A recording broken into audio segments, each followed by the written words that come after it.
Hi everyone, this is Carpe Diem by Stefan Feld, one of the most anticipated games for the Spiel 2018, and I will do a brief overview. I will play some turns and explain everything so you get an impression if the game is for you or not. I'm a German reviewer, I'm doing German reviews all the time. My English is not that good, but I hope that you will get a good impression how the game flows, how it feels, if it's for you or not, and I would say, let's start.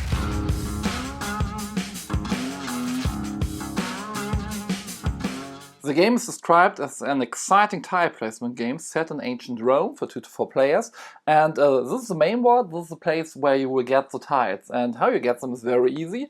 At the beginning of the game, everyone puts its meeple on one of those spaces, then all those tiles are located here randomly, and if it's my turn and I'm standing here, I just can go to the opposite 2 spaces, so I can go here or here and then take a tile. It doesn't matter if there's an opponent or not, I just can go there. So let's say I go here, I can take this tile. This is a place where I have to start. There is no up and down. I can place it every way I want. Maybe this one. This is not allowed, of course, but I can place it this way. So my opponent can do the same. He can go here and just take this villa tile. I will discard it. I will just show you my turn so you get a good impression how the game feels. So it's my turn again.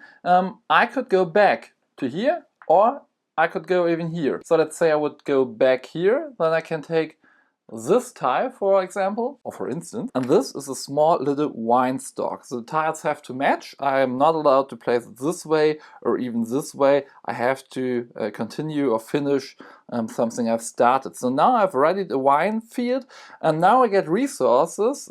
The number of tiles I used -1. So in this case, 2 minus 1 is 1, and I get 1 wine, and I place it here on my board. Then it's my opponent's turn. He can even go back here and maybe take this tile. I'll explain it later. And now, as we're in a 2-player game, those 2 tiles will be discarded. A 3-player game, when there are just 2 tiles and we take one, the last one will be discarded.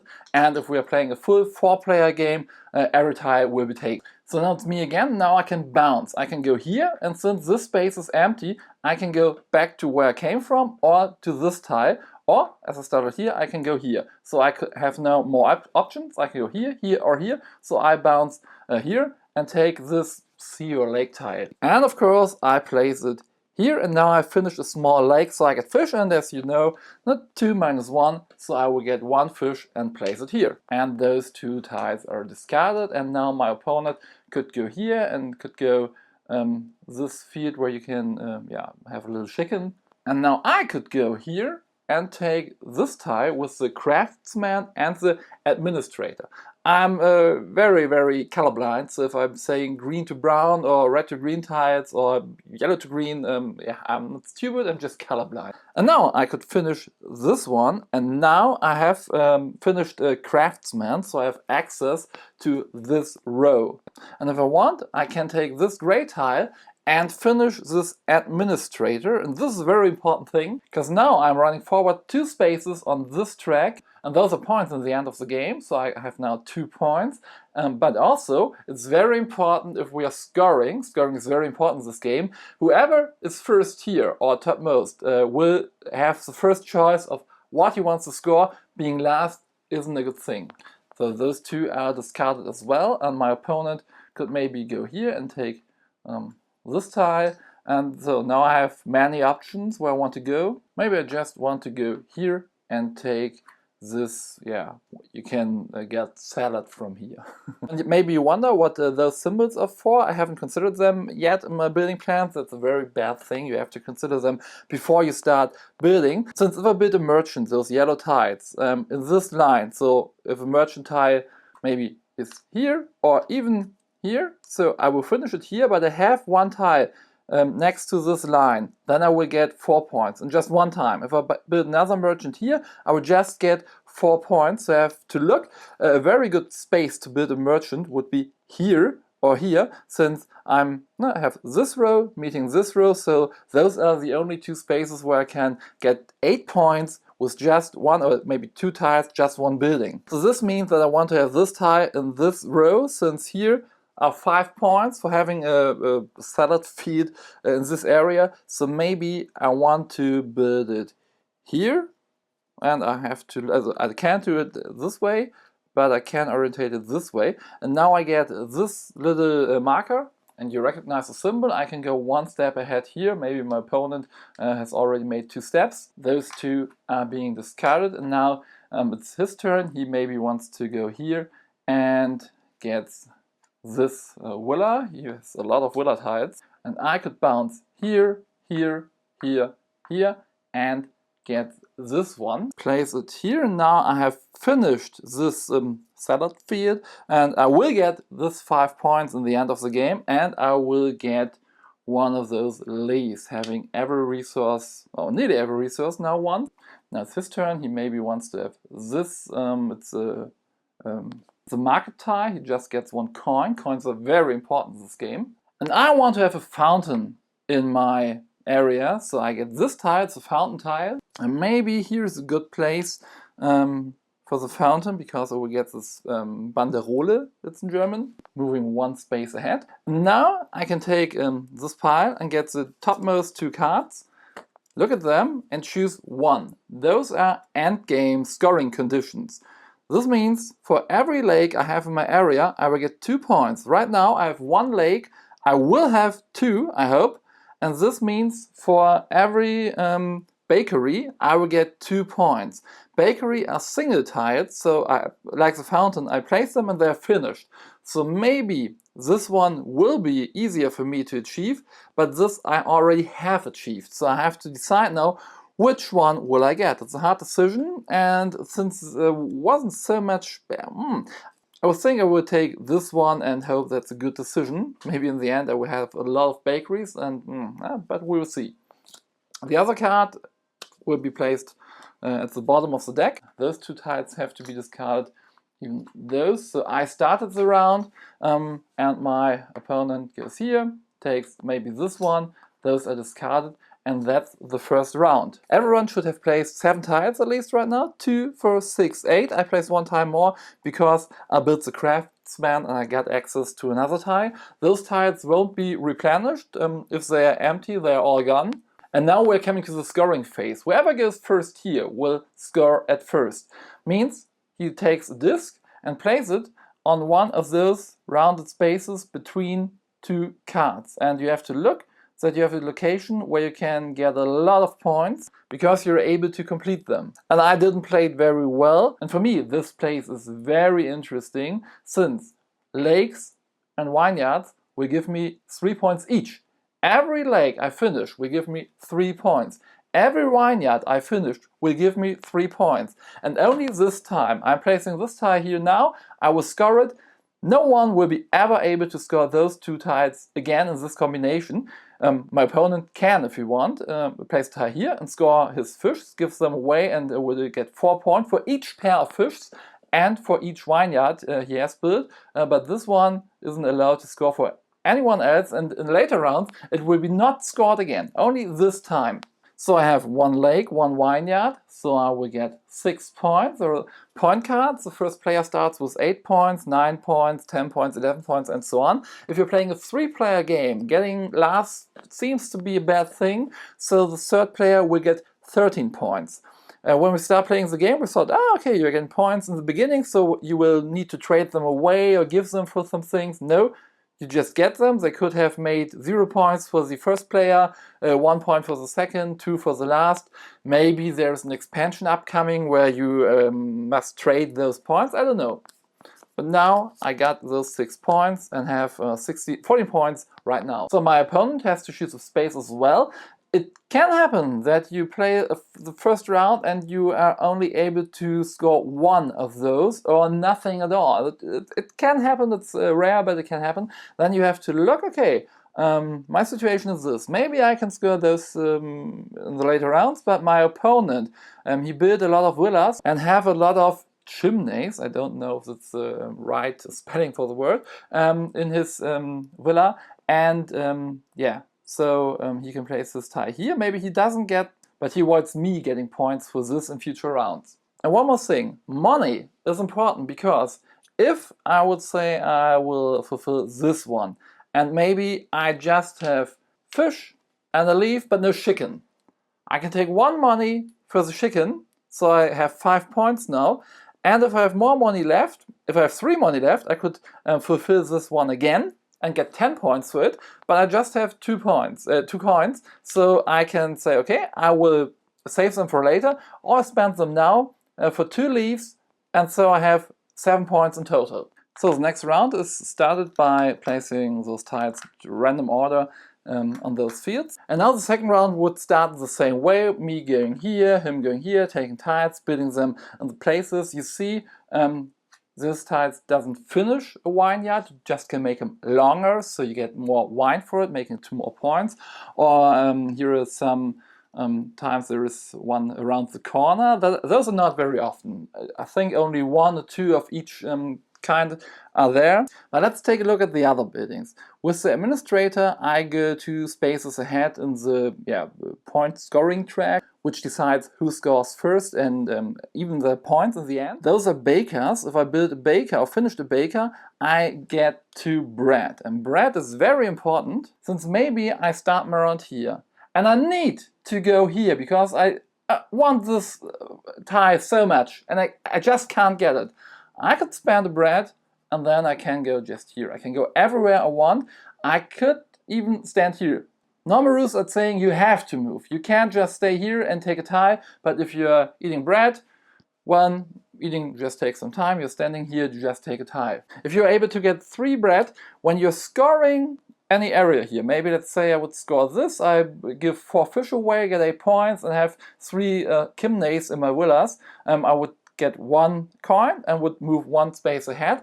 I can then spend 3 bread and fulfill one of them again.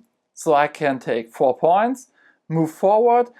It's also possible for me to fulfill this 2 times, getting the coin and spending those 2 coins for the fish to get more points. And that is why bread is so important, especially in the last round when you want to finish your tiles to get the most out of it. And with bread, it's nearly safe that you can get to those tiles. If your opponent takes them first, it's a bad thing, but you are able to move there. So if I finish a market, I can spend all the resources I got and get money for them. So I'll get 3 money plus 1 money extra. And money is always superior to the resources itself because I can spend them how I want. If I need fish to fulfill an objective, I just can take the money. If I have those 2 resources, I just can't fulfill it. So you are more free in what you do. And it's if you have money, if you're being last on the scoring track, it's not that bad because you can for sure always score something. So these green tiles, you get tile from, so this we have already seen, you get a tile from here. This is a baker, you just get 1 bread if you build him, and maybe you build him on a place where you can go ahead in the Banderole track. Here, the fountain, you get 2 fountain cards. Here, the market, you get just 1 coin for every market, and maybe you have a card where you get points for every market, so good thing. You get chicken for completing those fields, you get leaves for completing those fields, wine for those vineyards, fish, looks like a shark for those lakes. Every time you take this one, you remove 1 space forward. For 3 bread, as I just explained, you can fulfill one of your scoring objectives, and with bread you can go everywhere you want. Those are everything you can do in the game. This is the end game scoring. You count how many resources you have left and get half the points. Then you look on the Banderole track, how far are you gone? If you would be here, you get 40 points in the end. Then you look at your frame, check what you finished, get the points for all objectives you have fulfilled on your own player board. Then everyone reveals his fountain cards and get points for every objective you have fulfilled. Now, if I would have built 3 lakes, I would get 6 points for it. And then you look at your villas. And let's say I would have managed to build this villa. Finishing it doesn't give you anything in the game. You look at those chimneys, I have 2, 4, 6. So if I manage in the last round to score this one, I have fulfilled this 2 times because I have 3 and 3, 6 chimneys. So I get 1 point, 2 coins and move 2 steps forward. And the endgame scoring, I'm counting 2, 4, 6 in 1 villa. It's just like cities in Carcassonne. I can build them as large as I want, but I need to have finished them in the end because otherwise I won't get any points for them. So 2, 4, 6, I will check out here, I get 9 points. If I manage to get a very large villa and have 10 Kimnays in it, I will get 22 points, or even with 11 or more, 26 points. If I build another villa, I don't add it up. I don't have 2, 4, 6, 8 right now. I have 6 and 2, so I will get 2 and 9, 11 points, and not 15 for having 8 in total. And after you've played 4 rounds, scored all those things, the one with the most points will be the winner. In our first game we had over 120, 130 points. In our second game it just was 90 points, so it depends a bit on how the tiles are coming, how does it fit to those boards. And it's the thing, if you are being the last player, the other people will be able to get those tiles important for the scoring points, and you can just hope to make the best out of the situation. The bad thing about 3 players is you're playing 4 rounds, so you're going 2 times last. I'm not sure how important that is. Maybe they should have managed it that it just takes 3 rounds if you're playing with 3 players. But all in all, I really enjoyed the game. I got the game from Ravensburger yesterday. I played it a couple of times since then, and yeah, I haven't had any idea what this game will be about. As every one of you, I only knew Carpe Diem by Stefan Feld, the cover, and that's it. I hadn't had any idea what this game is all about, and well, in my German review on Instagram I said it could be described as Carcassonne, a mix out of Carcassonne and Stefan Feld games. You have to place your tiles, you have to think about it, and you have to think about it on very different ways. You have to think about what can I score here, how can I take tiles that I get the most points out of it. At the same time, you need to be ahead here in the track, so maybe that thing you want to score, you can't score. You just get fewer points for it because you need it deeply to use this connection, but another player used it, and so you just can take this connection, getting lesser points. And even then, on the other hand, you have to look, okay, what do I place where, because I will get those points. If I don't get the most point out of placing the correct buildings in the correct spaces, maybe those are the 3 or 4 points that I need in the end to win and make me lose. Then maybe I want to get the resource fields to fulfill those objectives, but even I want to have markets to make them to money, to be more flexible, or I just want to have some spaces because maybe this tile here is laying out where I get 7 points for every pair of those 2 buildings, or here for every green field with chicken I get 3 points, or here for every 3 finished buildings I get a coin and a bread, or for every 3 resource fields I get 5 points. There are very, very many different objective cards right here. Here for every set of those 3 I get 5 points. So the replay value of this game is very big, very large. You have a different challenge every time you play the game. It's a midweight Euro game. It's far more complex than Carcassonne. And for my part, I really enjoyed this game. It's a tile placement game which has a nice flow. The turns are really short. I made my plan in the beginning of the round, and okay, I go here, I take the dwelling, go ahead here, take a card, it's your turn. Okay, you, and before I have finished to decide which card I want to keep, it's my turn again. I say, okay, I want to finish this craftsman, so maybe I get here and place it here, and then the other player's turn, it's me again. The game moves very fast. Sometimes you have to think, okay, what are my options? I have those tiles, I can go here, maybe he wants to go here, if he goes here, those tiles are gone, I want to have here a lot of points, what is my situation on my board? That can happen, but it's not very AP prone. I have some analysis, paralysis prone players in my game round, and they made their thoughts about the game, but it still had a very fast flow, and yeah. And if you understand German, just take a look in my German video, because it's my mother tongue. I explained everything a bit more detailed and better, I think, and there will be English videos of this game that are better than mine, but for the first part, now you have an idea how Carpe Diem plays and if it's high on your list for Essen or not. And yeah, I enjoyed the game, I hope you will too, and that's it from me. I say bye bye und tschüss.